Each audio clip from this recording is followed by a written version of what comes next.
Looking for a homeschool health class? In this video, I am taking a trip to the dentist. I will be discussing brushing, flossing, bad habits, and touch on something about braces that you may not know.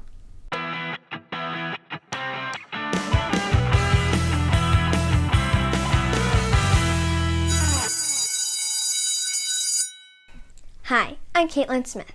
I am a homeschooled 5th grader and I want to share my love of learning and the tools I use with you. If this is your first time visiting my channel, consider subscribing. Everything that I'll be mentioning in this video is linked in the description below. Today I have a very special guest. He graduated from the University of Maryland at College Park with a major in science and earned his doctorate at the University of Maryland at Baltimore Dental School. Welcome to Homeschooled, Dr. Charlie Ward. Thanks, Kaitlin. Thanks for having me. Happy to be here. I think the coolest part about your backstory is the fact that your family dentist growing up steered you into dentistry. How old were you when you decided to focus on becoming a dentist? I think I was about 14, so it was early. I knew I wanted to go into medicine, but wanted to work with my hands and work one-on-one with people. And my family dentist thought he did a wonderful thing by choosing dentistry, and he kind of pushed me in that direction, and it was a great decision. One of the reasons I wanted to do this video is to show that professionals that we meet on a daily basis are approachable. Granted, you may catch someone on a bad day or someone that is grumpy, but 99% of the time they are happy to answer any questions you have. So that vet tech, that soldier, that cable guy, or in this case, that dentist, they were a curious kid once too, so ask. Dr. Ward, tell me about your practice. I've been in practice about 10 years. I have a partner that I work with. We have 2 practice locations. We also are lucky enough to have a specialist in our office, which is my wife. She's a periodontist. So we are general dentists with a perio focus. So we're able to handle a lot of different types of general dentistry. 4 hygienists that work with us between the 2 offices and a staff of about 14 or 15 in total. Mostly an adult practice, but we also see kids, and our focus is really on getting people as healthy as they can be, whatever that looks like for the individual person. I will have a few links for Dr. Ward's practice in the description below. Now, my dad is a huge baby with dentists, but he likes Dr. Ward, and I think that's a pretty good endorsement. Thanks. Now, I have a few questions for you. How often should you brush, and how do you do it properly? Sure, this is a great question. Twice a day is ideal. Plaque starts forming essentially right when you stop brushing, so we like people to do it twice a day for 2 minutes. So we prefer an electric brush. That's always your best option. It mechanically can do more than you can do on your own, so that is our preference. And we see the results in cases of people using electric brushes as opposed to manual brushes. The important part about brushing is actually angling the brush towards the gum. So 45 degrees towards the gum, right where the gum meets the tooth. That's where plaque's going to sit and form because of that difference between the surface of the tooth and the surface of the gum. So if I'm laying my brush at 45, whether it's an electric, which is going to do the work for you, or a manual, the positioning is exactly the same. The electric is going to do the work itself, so let it do the work. You don't have to scrub with an electric. It's doing that motion that you would do with your hand. If I'm using a manual brush, I'm going to focus on essentially just a wiggle. Circles are a nice way to think of it because it helps brush plaque away from the gum line, but the angle and the position is the most important thing. So you're going to work your way around each tooth, outside and inside, top and bottom. So 30 seconds in this section, inside and outside, 30 seconds here, 30 and 30, 2 minutes total. Okay? That's how we brush.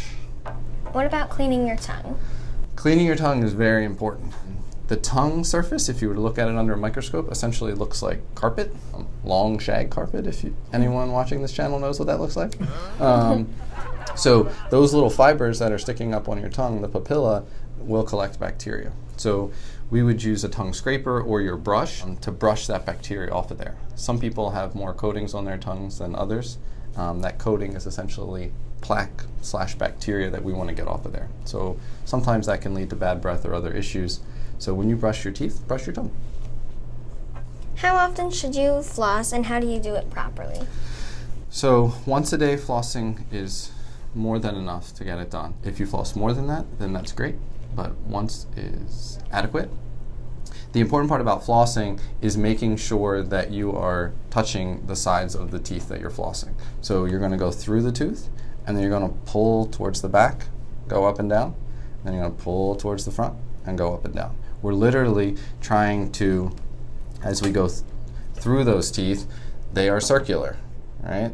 That surface is flat right where they touch, but otherwise we need to get those other curves that the bristles of the brush can't get into. So we're going to pull in one direction, use that string to remove that plaque, and do the same thing on the other surface. So each time you go through, don't think of it as just snapping it straight down and back up. All that's going to clean is where the teeth touch. We want to actually wrap that string just a little bit. And that's one of the reasons that we suggest Proxy brushes that look like little pipe cleaners, or picksters, things of that nature. Those little bristles that are on those little interproximal brushes do a very good job cleaning both of those surfaces. So if you have space and you can get that through there, that's a very good alternative to flossing. What about using flossers or plackers or toothpicks? So the only thing that we would be concerned about in those cases is if people are being too aggressive, you can do some damage to the tissue. So a toothpick is good if you have something stuck. The tendency that we have as human beings is to poke and dig, and the gum tissue can be delicate, so we have to be careful when we're doing that. Just like with our brushes, we don't want to scrub on the tissue. We don't want to use picksters or toothpicks to dig between our teeth. The tissue is delicate, so treat it like it's delicate. Nail biters, people that chew on pencils and pens, people that use their teeth to open snack bags and candy wrappers. Why is it important to not use our teeth as tools? Good question. Any excess wear on the teeth can cause them to break or be damaged.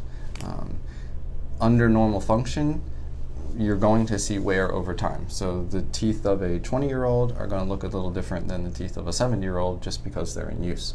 So if we're using the teeth for something they're not designed to do, like open bags or bite on pencils, as you say, we can chip and break teeth by doing that. And people with habits, nail biters especially, you're using a surface of a tooth that it's not really meant to be used for a purpose it's not meant to be used for, and you can do quite a bit of damage. So don't do that, please. There has been a lot of research over the years on when to do braces on children. What is phase 1 of braces, and what are the benefits of doing it? Sure. Phase 1 of braces is our first attempt, essentially, to allow the child to grow in a way that their permanent teeth can erupt without being crowded.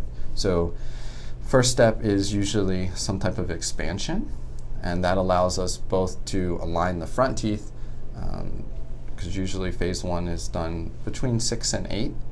So a child 6 to 8 years old, they have their front 4 teeth, top and bottom. We want to put those teeth in the right position and align the molars. So we're trying to set up 2 areas and then create enough space so that the rest of their permanent teeth, when they come in a couple years, will have enough room to do so. It's easier for us to align them as they're coming in rather than try to create that space later when maybe growth is stopped or slowing down. So if we can do phase 1, our primary goal is to set up proper growth, and most of the research now is focusing on development of proper airways for children. We're seeing the effects in adults that have really crowded teeth. They also have smaller airways and potentially issues with sleep apnea and other breathing disorders that can have serious health effects.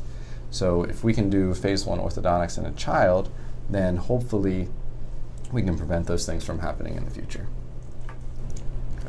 Thank you for taking the time to see me. I know that you're always very busy. Oh, no, I'm happy to lend any help I can to you, and I appreciate you inviting me to be on your station. You're welcome. Thanks. What career are you interested in? Tell me in the comments below. If you enjoyed the content of this video, don't forget to give it a like, share, and if you would like to see more content like this, click the subscribe button. And if you want, you can ring the bell for notifications too. This has been Kaitlin Smith for Homeschooled. Until next time.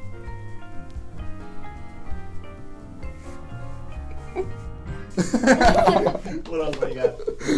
That's it. Now you got the giggles, so you're gonna laugh, right? Okay, we're good. We're good. Okay.